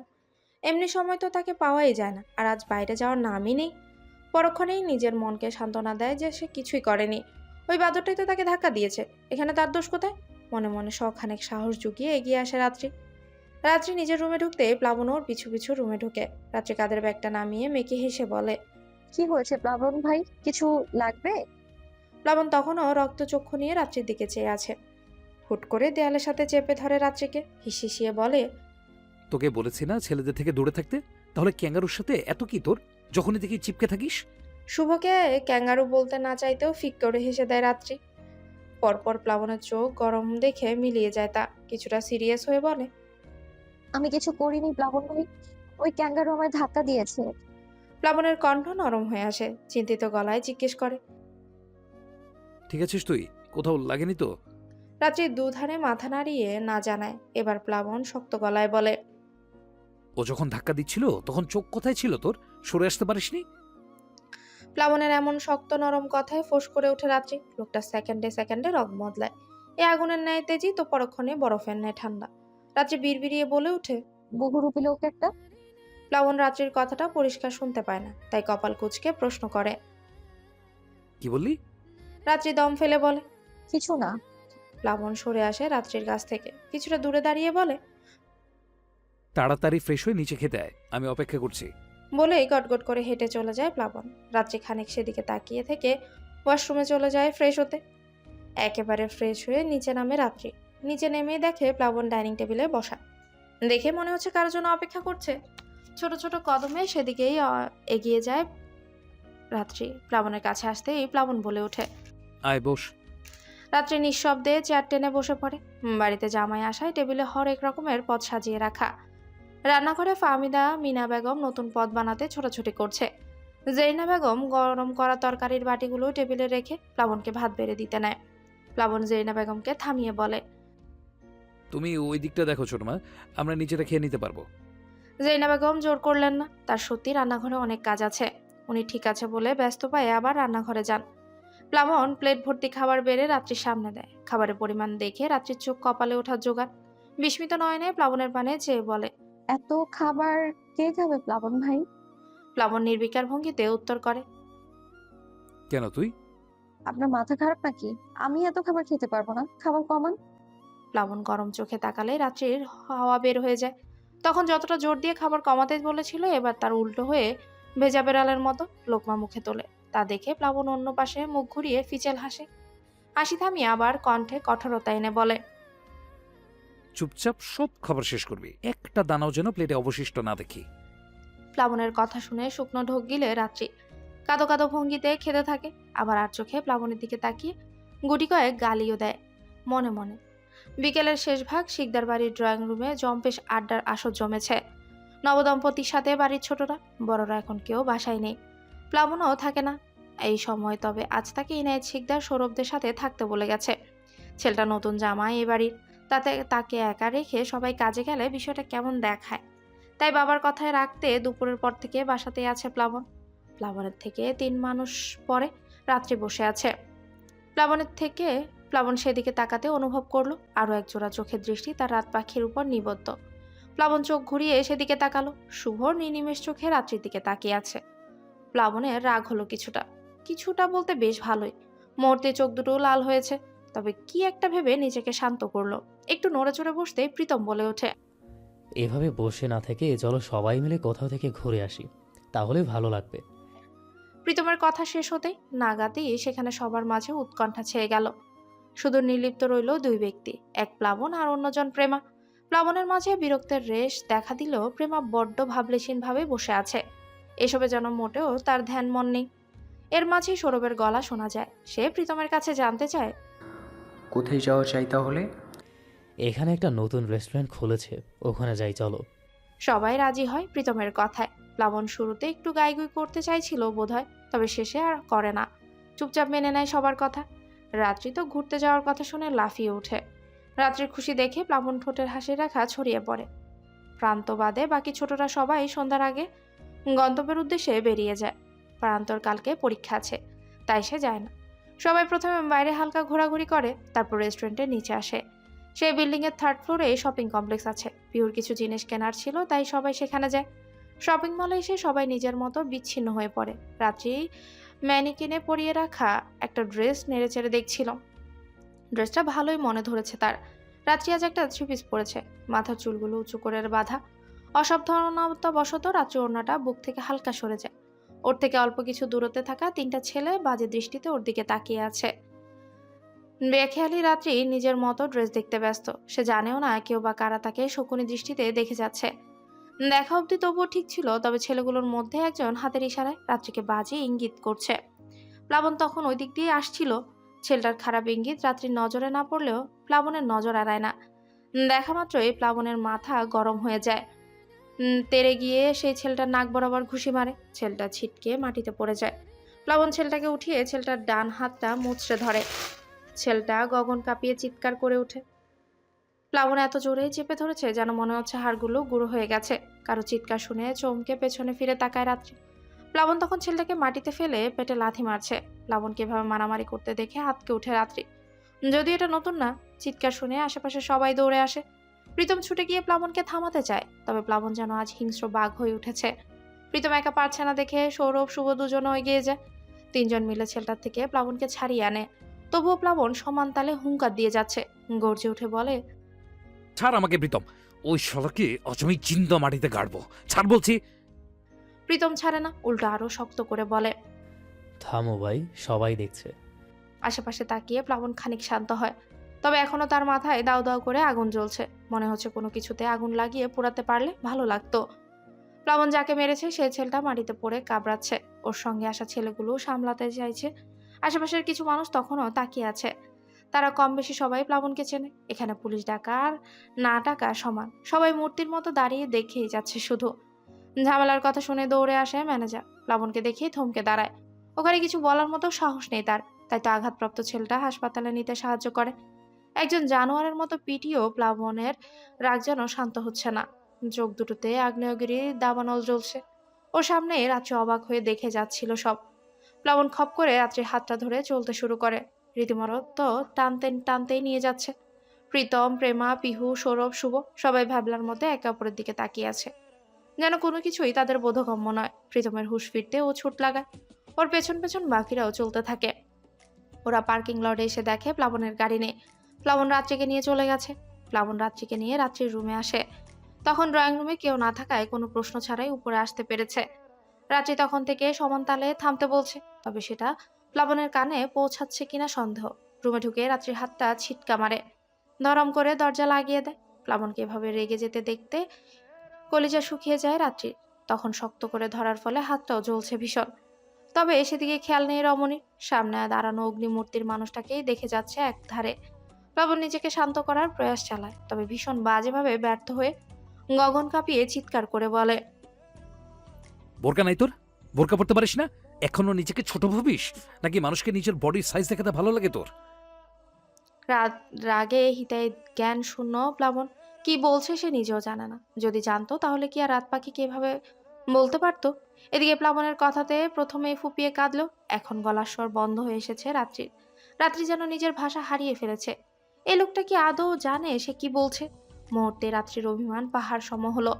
নিজের পক্ষে কোনো সাফাই গাওয়ার ইচ্ছে দেখা গেল না তার মধ্যে। সে নীরবে অশ্রু বিসর্জন দিতে থাকে। রাত্রি জবাব না পেয়ে প্লাবনের রাগটা আরো বাড়লো বোধ হয়। রাত্রির ডান কাঁধটা ঝাঁকিয়ে দিয়ে চেঁচিয়ে বলল, এখন কেন জবান বন্ধ হলো? বাইরে যাওয়ার আগে দেখিস না কিভাবে যাচ্ছিস? নিজেকে মানুষকে দেখাতে ভালো লাগে খুব, তাই না? রাত্রি হাতের উল্টো পিঠে অশ্রুকণা মুছে চোখ তুলে তাকায়। রাত্রিও সমান তেজ দেখিয়ে বলে, যখন সব জানেনি তখন জিজ্ঞেস কেন করছেন? প্লাবন অবাক চোখে রাত্রির দিকে তাকায়। এই মেয়েটা তার উপর চোখ রাঙাচ্ছে? এই দূরত্বের মেয়ে তাকে তেজ দেখাচ্ছে? যেখানে ভুলটা ওরই। প্লাবন দাঁতে দাঁত পিষে। রাগটা তরতর করে বাড়ছে ওর। হাত উছিয়ে চর মারতে গিয়েও থেমে যায়। পাশের ছোট্ট টেবিলটায় লাথি দিয়ে বেরিয়ে যায় রুম থেকে। প্লাবন বেরিয়ে যেতেই ফ্লোরে বসে পড়ে রাত্রি। অবাধ অশ্রুকণা ঝরঝর করে ঝরে পড়ছে চোখ থেকে। রাত্রির কান্না থামে না, সময়ের গতিতে কেবল বেড়ে চলে। রাত্রিরা বাড়ি ফেরার 20-25 মিনিটের মাথায় হন্তদন্ত হয়ে ছুটে আসে বাকিরাও। সৌরভ কিছু বুঝতে না পেরে পিহুকে বার কয়েক জিজ্ঞেস করেছে কি হয়েছে। পিহু বরাবরের মতো শীতল কণ্ঠে বলেছে বাড়ি ফিরেই বলছি। সৌরভ কিছু বুঝতে না পারলেও শুভর কাছে এখন সবটাই পানির মতো পরিষ্কার। থুকু। সৌরভ কিছু বুঝতে না পারলেও শুভর কাছে সবটা এখন পানির মতো পরিষ্কার। সে তো নিজ চোখেই দেখেছে ছেলেটার বাজে অঙ্গভঙ্গি, প্লাবনের ছুটে আসা, রাত্রির প্রতি সে অধিকার বোধ। শুভ অন্ধ নয়, এসব কিছু দেখার পরও একজনকে পাওয়ার আশা করা নেহাতি বোকামি। আর তাছাড়া প্লাবনের মতো প্রতিষ্ঠিত প্রোটেক্টিভ সাহসী ছেলেকে ছেড়ে তার মতো ভ্যাবলাকে কেউ কেন ভালোবাসবে? কথাগুলো ভাবতে বুক ছিঁড়ে দীর্ঘশ্বাস নামে শুভর। তখনই শোনা যায় হাসি বেগমের কণ্ঠস্বর। উনি প্রেমাকে উদ্দেশ্য করে বলেছেন। প্রেমা মেকি হাসার চেষ্টা করে বলে, আসলে মেজমা, রাত্রির শরীরটা একটু খারাপ, তাছাড়া আমাদেরও বেশি ভালো লাগছিল না, তাই চলে আসলাম। রান্নাঘর থেকে ফাহমিদা বেগম আঁচলে হাত মুছতে মুছতে বেরিয়ে আসেন।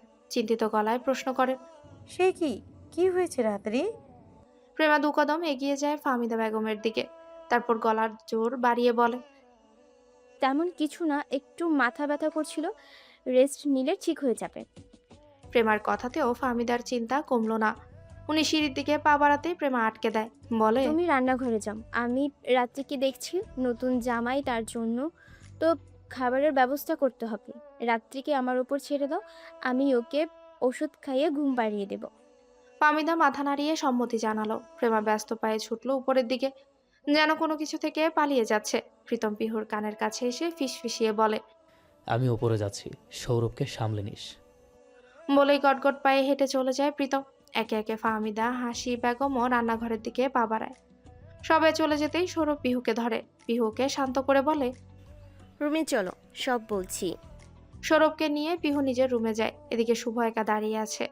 কয়েক পায়ে গিয়ে ড্রয়িং রুমের সোফায় বসে শুভ। আজ খুব ক্লান্ত লাগছে তার। এটা শারীরিক না মানসিক বুঝতে পারলো না সে, শুধু সোফায় শরীরটা এলিয়ে দেয়, চোখ বুঝে নেয়। রাত্রির রুমের সামনে এসে থামে প্রেমা, দরজায় কড়া নেড়ে জোর গলায় বলে, বনু, এই বনু, দরজাটা খোল তো। ভেতর থেকে কোনো প্রকার আওয়াজ আসে না। প্লাবন ভেতরে আছে কি না নেই তা নিয়েও দ্বন্দ্বে পড়ে যায় প্রেমা। গলা স্বরটা শীতল করে আবার ডাক দেয়, রাত্রি, বোন আমার, দরজাটা খোল না পাখি, আমি শুধু একটু কথা বলে চলে যাব। এবারে ভেতর থেকে রাত্রির গলার আওয়াজ আসে।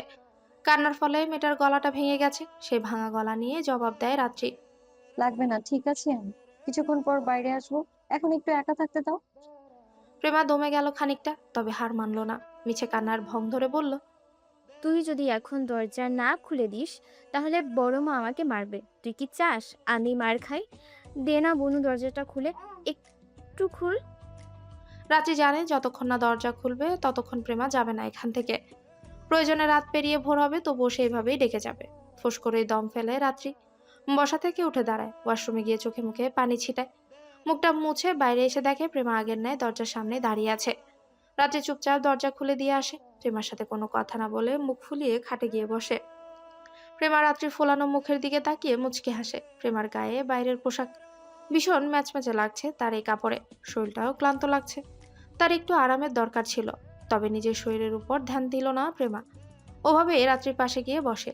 রাত্রির পানে দুহাত বাড়িয়ে দিয়ে আহ্লাদি স্বরে বলে, আমার বনু কি আমার কোলে মাথা রেখে রাজকন্যার গল্প শুনতে যাবে না? আর চোখে প্রেমার দিকে তাকায় রাত্রি। ওই কোলটা ভীষণ করে টানছে তাকে। ছোটবেলায় কত মাথা রেখে ঘুমিয়েছে ওখানে। যখনই ভয় লাগতো তখনই হামলে পড়তো ওই কোলটায়।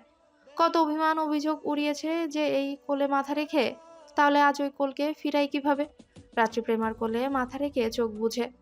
কান্নার ফলে চোখগুলো ফুলে আছে, মাথাও ব্যথা করছে প্রচন্ড। চোখ বন্ধ করলেও ব্যথা লাগছে, তবুও কোথাও একটা শান্তি খুঁজে পেল সে। প্রেমা অতি যত্নে রাত্রির মাথায় হাত বুলিয়ে দিচ্ছে।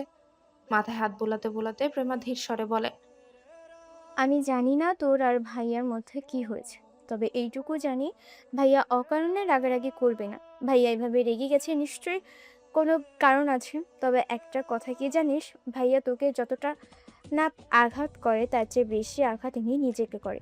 তুই খুব ভাগ্যবতী পাখি, ভাইয়ার মতো মানুষের ভালোবাসার মানুষ হতে পেরেছিস। আর সবচেয়ে বড় ব্যাপার, তুই যাকে ভালোবাসিস সেও তোকে ভালোবাসে। তোর চেয়েও হয়তো বেশি বাসে। একা একা এতগুলো কথা বলে থামে প্রেমা। তবে যার উদ্দেশ্যে এত বকবক করলো সে কি কিছু শুনেছে? সে তো তো আর তার কোলের উপর আর আদরের বাচ্চার মতো সে তো তার কোলের আর আদরের বাচ্চার মতো গুটিসুটি মেরে ঘুমে তলিয়ে গেছে। রাত্রির ঘুমন্ত মুখটার পানে চেয়ে আরেক দফা মুচকি হাসে প্রেমা। মেয়েটা ঘুমের মধ্যেও গাল ফুলিয়ে আছে, একদম বাচ্চা একটা কিউট মেয়ে। রাত্রির ঘুম গাঢ় হলে প্রেমা আলগো চোখে শুয়ে দেয়, তারপর দরজাটা চাপিয়ে দিয়ে চলে আসে। রাত তখন 12টার কোটায়। প্লাবন একটা কাজে বাইরে গিয়েছিল। কাজ বলতে নিজের রাগ ঠান্ডা করতে গেছে। আজ প্রীতমকেও সঙ্গে নেয়নি, একাই গিয়েছিল। রাত্রির রুমে দরজা ভেজানো দেখে কপাল কুঁচকে আসে প্লাবনের। আরো কয়েক পা এগিয়ে প্রেমার রুমের সামনে আসে। প্রেমাকে ডাকলে প্রেমা উঠে দরজা খুলে দেয়। প্লাবন দরজায় দাঁড়িয়ে প্রশ্ন করে, রাত খেয়েছে? প্রেমা দুই ধারে মাথা নেড়ে বলে, না ভাইয়া, ঘুমিয়ে গিয়েছিল। এত ডাকলাম তবুও উঠলো না। বড় বাবাও এসে ডেকে গেছে, তবুও ওঠেনি। প্লাবন নীরবে শুনলো প্রেমার কথা, তারপর মাথা নাড়িয়ে বলল, ঠিক আছে, রাত হয়েছে, গিয়ে ঘুমা। প্রেমা আচ্ছা বলে দরজা লাগায়। রুমে ফিরে অদ্ভুত হাসির রেখা খেলে যায় প্রেমার ঠোঁটে। আসলে সে ইচ্ছে করে রাত্রিকে খেতে ডাকেনি, অন্য কাউকেও ডাকতে দেয়নি। কত কষ্টে ইনায়েত শিকদারকে ম্যানেজ করেছে, কারণ সে জানে যত রাতি হোক না কেন প্লাবন এসে তাকে রাত্রির খাওয়ার কথা জিজ্ঞেস করবে। যদি শুনে রাত্রি খায়নি তাহলে সে নিজের খাবার বেড়ে নিয়ে যাবে, ধমকাধমকি দিয়ে খাবার খাওয়াবে। প্লাবন ঘরে এসে আগে ফ্রেশ হয়ে নেয়, তারপর রান্নাঘরে গিয়ে একটা প্লেটে খাবার বেড়ে নেয়। সেটা নিয়ে আবার রাত্রির রুমে আসে। দরজা ভেজানো থাকায় সহজেই ঢুকে পড়ে রুমে। রাত্রির রুমে হালকা আলোতে রাত্রির মুখটা স্পষ্ট ফুটে উঠেছে। মায়াবী সেই মুখখানাতে তাকিয়ে অল্প সময়ের জন্য হারিয়ে যায় প্লাবন। পরপরই হুঁশ ফেরায় নিজের, গলা ঝাড়ি দিয়ে ডাক দেয় রাত্রিকে। ঘুম হালকা হয়ে আসায় প্লাবনের ডাকে ধরফরিয়ে উঠে রাত্রি। এত রাতে প্লাবনকে এখানে একটুও চমকায়নি দেখে রাত্রি, বরং আজ যদি প্লাবন না আসতো তাহলে সেটা চমকের কারণ হতো। প্লাবনের চোখে চোখ পড়তে মুখ ফিরিয়ে নেয় রাত্রি। প্লাবন সেদিকে তাকিয়ে বাঁকা হাসে। খাবারের প্লেটটা বেড সংলগ্ন টেবিলে রেখে গলার স্বর গম্ভীর করে বলে, উঠে ফ্রেশ হয়ে আয়। প্লাবনের কথায় মুখ ভেঙচি দেয় রাত্রি। উঠা তো দূরের কথা, আরো ভালোভাবে বসে সেখানে। প্লাবনের রাগটা বাড়তে নিয়েও বাড়ে না। গরম নিঃশ্বাস ফেলে বলে, আমার খুব ক্লান্ত লাগছে রাত। কি বিষণ্ণ শোনালো তার কথা। চমকে প্লাবনের পানে তাকালো রাত্রি। চোখ দুটো লাল, মাথার চুলগুলো এলোমেলো, চেহারাটা কেমন বিধ্বস্ত লাগছে। হঠাৎ প্লাবনকে দেখে মায়া হলো তার। নিজের সমস্ত তারামো এক সাইডে রেখে উঠে ওয়াশরুমে গেল। মিনিট চারেকের মাথায় ফ্রেশ হয়ে বেরিয়ে আসে। রাত্রি খাটে বসে খাবার খাচ্ছে। ওর থেকে অল্প দূরত্বে চেয়ার টেনে বসেছে প্লাবন। সামনে বসলে কি হবে, চোখ দুটো ফোনের মধ্যেই, যেন দিন দুনিয়া সব খবর হারিয়ে ফেলেছে। সেদিকে তাকিয়ে আরেকবার মুখ ফুলায় রাত্রি, খাওয়া থামিয়ে বলে, আর খাবো না। প্লাবন ফোন থেকে মাথা তুলে। প্লেটে 70% খাবার শেষ। প্লাবন জানে অর্ধেক খাওয়ার পর রাত্রি গাইগুই শুরু করবে, তাই ইচ্ছে করে বেশি করে এনেছে। ফোনটা বন্ধ করে পকেটে রেখে দেয় প্লাবন। ঠিক আছে, রেখে দে, আর ওয়াশরুম থেকে হাত ধুয়ে আয়। প্লাবনের কথাতে রাত্রি অভিমানে একটু বাড়লো বোধহয়। দপাদপ পা ফেলে হাত ধুয়ে আসলো। প্লাবন রাত্রির সামনে দাঁড়িয়ে বলল, এখনো মাথা ব্যথা আছে। রাত্রি মাথা নাড়িয়ে না জানালো। প্লাবন উল্টো ঘুরে চলে যেতে নেয়।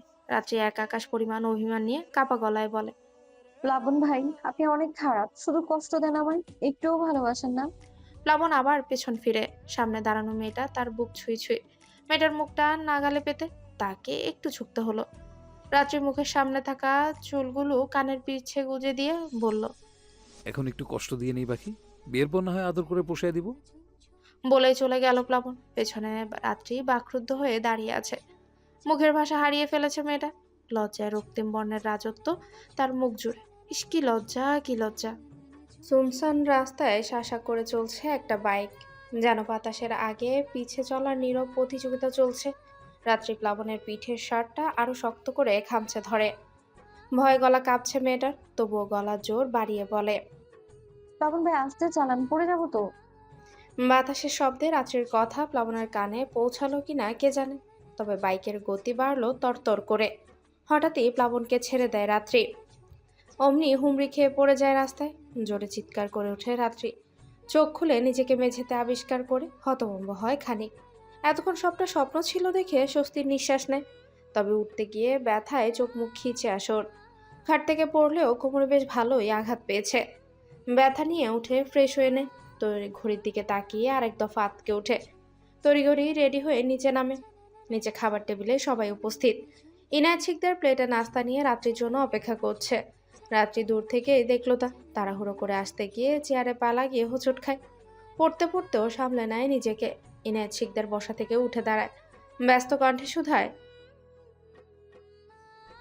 তোমার লাগেনি তো মামুনি? ঠিক আছো তুমি? রাত্রি মেকি হাসার চেষ্টা করে বলে, আমি ঠিক আছি মামা, তেমন লাগেনি। মুখে ঠিক আছে বললেও ব্যথায় মুখ নীল হয়ে গেছে রমণীর। একে তো সকালে কোমরে লেগেছে, আবার এখন পায়ে। ব্যথা নিয়ে অতি সন্তর্পণে ইনায়েত শিকদারের পাশে চেয়ারে বসে রাত্রি। অমনি দাঁত খিচে ধমক দেয় প্লাবন। চোখ কোথায় থাকে তোর? অন্ধের মতো চলাফেরা করিস সবসময়। ব্যথায় কালো হওয়া মুখটা আরো কালো হয় প্লাবনের কথায়। ভেঙচি কেটে অন্য পাশে তাকায়। এই লোকটা কি জানে তার জন্য রাত্রি আজ এত ব্যথা পেল? কাল রাতে বেরাতে অমন প্রেমিক পুরুষ না সাজলে রাত্রির দিব্যি ঘুমতো, আর রাত না জাগলে তাড়াতাড়ি ঘুম থেকে উঠতো। তাহলে তো আর তাড়াহুড়ো করতে গিয়ে আঘাত পেত না। একে একে সব দোষ প্লাবনের ঘাড়ে বোট দিয়ে মুখ ফুলায় সে। খাওয়া ছেড়ে এভাবে চুপ থাকতে দেখে প্লাবন দ্বিতীয়বার ধমকে ওঠে। খাচ্ছিস না কেন এখনো? রাতে আজ চোখে একবার প্লাবনকে দেখে নেয়, আবার আয়েশি ভঙ্গিতে খাবার খেতে শুরু করে। টেবিলের অপর পাশে এদের কাণ্ড দেখে মুচকি মুচকি হাসছে সৌরভ। গতরাতে পিহু তাকে সব বলেছে। সৌরভ তো প্রথমে বিশ্বাসই করতে পারেনি। প্লাবনের মতো একটা ছেলে এমন একটা পুচকমের প্রেমে পাগল, তাও আবার যেমন তেমন না, 10 বছরের আসক্তি। তার 3 বছরে যা অবস্থা হয়েছে, সেখানে প্লাবন 10 বছর থেকে অপেক্ষা করছে। সামনে আরো কতদিন যে করা লাগবে কে জানে। সৌরভ খেতে গিয়ে হাতে চামচটা নিচে পড়ে যায়। একটু ঝুঁকে টেবিলের নিচে সেটা উঠাতে গেলে দেখে টেবিলের নিচে প্লাবন আর রাত্রির তৃতীয় বিশ্বযুদ্ধ চলছে। বড় সম্বন্ধনীর এহেন কাজ দেখে গলায় খাবার আটকে কাশি উঠে যায় সৌরভের। পিহু জলদি করে পানি গ্লাসে গিয়ে দেয়। আশেপাশে থাকা ফাহমিদা, হাসি বেগম ছুটে আসে। ফাহমিদা ব্যস্ত কণ্ঠে শুধায়, কি হয়েছে বাবা? খাবার ভালো হয়নি? আমি অন্য কিছু বানিয়ে আনবো? সৌরভ দুপাশে মাথা নাড়িয়ে না বোঝায়। ঢকঢক করে গ্লাসের পানি শেষ করে বলে, আমি ঠিক আছি, আর খাবারও অনেক ভালো হয়েছে। আসলে হঠাৎ করে ভুল কিছু দেখে ফেলেছি তো, তাই খাবার আটকে গিয়েছে। বলে বোকা হাসি দেয় সৌরভ। প্লাবন মা তখনও মাথা নিচু করে খাচ্ছে, যেন দুনিয়ার ব্যাপারে সে বড্ড উদাসীন। প্লেটে চোখ রেখে প্লাবন সৌরভের উদ্দেশ্যে বলে, আশেপাশে অনেক কিছুই দেখবে এখন থেকে, তবে রিয়েক্ট করা যাবে না। দেখবা আর চুপচাপ থাকবা। বলে উঠে বেসিনের দিকে চলে যায় প্লাবন। রাত্রি কিছুটা আন্দাজ করতে পেরে লজ্জায় সিটিয়ে যায়। বাকিরাও কেউ প্লাবন কিংবা সৌরভের কথার বুঝতে না পেরে বোকার মতো চেয়ে রয়। প্লাবন হাত ধুয়ে আসে, গাড়ির চাবি নিয়ে বাইরে বেরোতে বেরোতে বলে, ড্রাইভার চাচা ছুটিতে আছে, কলেজ যাওয়ার হলে তাড়াতাড়ি আয়। রাত্রি খাবারের প্লেটটা থেকে চট করে মাথা ওঠায়। প্লাবন নির্বিকার ভঙ্গিতে হেঁটে চলে যাচ্ছে। রাত্রে মাথা ঘুরিয়ে ইনায়েত শিকদারের দিকে তাকায়। ইনায়েত শিকদার নরম গলায় বলে, হ্যাঁ মা রমিজ ভাই, ছুটি নিয়ে তুমি প্লাবনের সাথে যাও। রাত্রিকে আর পাইকে ছুটে গিয়ে হাত ধুয়ে ব্যাগ নিয়ে বেরিয়ে যায়। প্রেমার সামনে সেমিস্টার ফাইনাল, সে আজকে ভার্সিটি যাবে না। আর প্রান্তর এক্সাম আছে বিকেলে, তাই রাত্রি একাই বেরিয়ে যায়। বাড়ির বাইরে প্লাবন কার বের করছে। রাত্রি চুপচাপ পেছনে সিটে বসতে নিলে প্লাবন কষে এক ধমক দিয়ে বলে, আমাকে কি তোর ড্রাইভার মনে হয়? রাত্রি বাধ্যমের মতো সামনে আসে বসে। প্লাবন সিট বেল্ট লাগাতে নিলে রাত্রি নিজেই নিজেরটা লাগায়। মুখ ফুলিয়ে বাইরে তাকিয়ে আছে। প্লাবন গলা স্বর উঁচু করে বলে, সামনে ডানটা সিটের উপরে ওঠাতো। রাত্রি প্লাবনের কথা বুঝতে না পেরে প্রশ্নবিদ্ধ নয়নে প্লাবনের পানে তাকায়। প্লাবন বিনা বাক্যে রাত্রির পা তুলে নিজের হাঁটুর উপর রাখে। পায়ে প্লাবন হাতের শীতল স্পর্শে চমকে ওঠে রাত্রি। কাপা গলায় বলে, কি কি করছেন? চুপচাপ বসে থাক, আমাকে আমার কাজ করতে দে। প্লাবনের কণ্ঠস্বর বরফের ন্যায় শীতল। এর বিপরীতে রাত্রি কিছুই বলতে পারে না, কেবল শক্ত হয়ে বসে থাকে। তখনই চেয়ারে লেগে রাত্রির ডান পায়ের সর্বকনিষ্ঠ আঙ্গুলের খানিকটা জায়গা ছিলে গেছে। প্লাবন গাড়ির ড্রয়ার থেকে মলম নিয়ে লাগিয়ে দেয়। কাটা জায়গায় মলম পড়তে জ্বালা শুরু করে। রাত্রি দাঁত খিচে একদম সিটের সাথে সিটিয়ে আসে। প্লাবন মাথাটা নামিয়ে আস্তে আস্তে ফু দেয়। হঠাৎ ঠান্ডা বাতাসে আরেকবার কেঁপে ওঠে সে। মুহূর্তেই ভেঙে পড়ে অভিমানের পাহাড়। মুগ্ধ দৃষ্টিতে প্লাবনের পানে তাকিয়ে থাকে রাত্রি, যেন এই মুহূর্তে আবার নতুন করে প্রেমে পড়ল সে। প্লাবন নিজের কাজ শেষ করে মাথা তুলে তাকায়। গাড়ি স্টার্ট দেয়। রাত্রি সিটের উপর পা তুলে বাবু হয়ে বসে থাকে। শ্রেয়াদের বাড়ি ছেড়ে গেলে রাত্রি চিল্লানো শুরু করে। চিল্লানি দিয়েই বলে, আরে শ্রেয়াকে রেখে যাচ্ছি যে। প্লাবন সামনে তাকিয়ে গাড়ি চালায়, সেভাবেই জবাব দেয়। তোরা তো শ্রেয়াকে ভাবতে হবে না, ও প্রীতমের সাথে বাইকে আসছে। তাহলে আমরাও তো বাইকে করেই আসতে পারতাম। প্লাবন ঠোঁট কামড়ে ভাবনার ভঙ্গিতে বলে ওঠে। সকালে কে যেন কোমরে হাত দিয়ে সিঁড়ি বেয়ে নামছিল, চেয়ারে বসতে গিয়ে ব্যথায় লাল নীল হচ্ছিল। রাত্রি দমে যায়। এই লোকটা সবকিছুতেই নজর, ছোট থেকে বড় কিছু এড়ায় না এনার চোখ থেকে। আপনার জন্যই তো ব্যথা পেলাম, বাইকে উঠে আর একটু পেলে কি এমন হতো? বিড়বিড়িয়ে বলে রাত্রি। প্লাবন কপাল কুঁচকে প্রশ্ন করে। কি বললি? রাত্রি মেকি হাসি দিয়ে বলে, ওই কিছু না তো। কলেজের সামনে এসে প্লাবন গাড়ি থামায়, গাড়ির মেঝে থেকে শু তুলে পরিয়ে দেয়। রাত্রি অবাক নয়নে চেয়ে দেখে প্লাবনকে। প্লাবন গাড়ির দরজা খুলে দিয়ে হুকুমের স্বরে বলে, ক্লাস শেষে শ্রেয়া সহ এখানেই অপেক্ষা করবি, আমি নিতে আসবো। জ্যামের কারণে কয়েক মিনিট দেরি হতে পারে, তাই জন্য পাকনামি করে একা চলে যাবি না। রাত্রি মাথা নাড়িয়ে সম্মতি জানায়। গাড়ি থেকে নামতেই দেখে শ্রেয়া প্রীতমের বাইক থেকে নামছে। তারপর দুজনে একসাথে ক্লাসে যায়। ক্লাস শেষ করে কলেজের গেটের সামনে দাঁড়িয়ে আছে রাত্রি। অবশ্যই একা নয়, সঙ্গী হিসেবে শ্রেয়াও আছে তার সাথে। সময়টা শরৎকাল হলেও দিনের বেলা গ্রীষ্মের মতোই উত্তপ্ত হয় ধরণীতল। বিরক্তি নিয়ে চতুর্থবারের মতো ঘড়িতে চোখ বুলায় রাত্রি। পাক্কা 15 মিনিট হলো তারা এইভাবে দাঁড়িয়ে আছে। ঘড়ি থেকে চোখ সরিয়ে বাদিকের রাস্তার পানে তাকায়, এদিক দিয়েই প্লাবন আসবে। তবে প্লাবন বা তার গাড়ির কোনো চিহ্ন অবধি দেখা যায় না। দীর্ঘক্ষণ চুপ থেকে এবারে মুখ খুলে রাত্রি শ্রেয়াকে উদ্দেশ্য করে বলে, আর কতক্ষণ দাঁড়িয়ে থাকবো বলো তো? আমার যে পা লেগে গেল। আবার একা একা চলে থেকেও হাড্ডি আস্ত রাখবে না? রাত্রি গলাটা খানিকটা অসহায় শোনালো। শ্রেয়া প্রীতমকে গালি দিতে দিতে দাঁত কিরমিরিয়ে বলে, পান্ডার বাচ্চা পান্ডা, আজকে আসুক, ওর আজকে আমি মজা চোকাবো। শ্রেয়ার কথা শুনে রাত্রি ঠোঁট টিপে হাসে, পরপর চোখ রাঙিয়ে শ্রেয়াকে বলে, আমার ভাইকে গালি দিচ্ছিস কেন? তোর তো অনেক সাহস। সাহসের কি দেখলে ননদিনী, ওরফে বড় জিয়া? সাহস তো দেখবে বিয়ের পর, আগে বিয়েটা হতে দাও শুধু। রাত্রি শ্রেয়ার কাঁধে হাত রেখে সমর্থন জানায়। হঠাৎই কোথা থেকে মাহফুজ সামনে চলে আসে। রাত্রি আগে থেকে বিরক্ত ছিল, মাহফুজকে দেখে বিরক্তির পারদ আরো বাড়তে লাগলো। মাহফুজ রাত্রির সামনে এসে ঠোঁটে লিয়ে হাসে। তাতেই পিত্তি জ্বলে উঠল রাত্রির। গত কয়েকটা দিন থেকে ছেলেটা জ্বালাচ্ছে তাকে। রাত্রি কতবার যে বলল সে অন্য কাউকে ভালোবাসে, জবাবে মাহফুজ বারবার বলেছে সে অপেক্ষা করবে।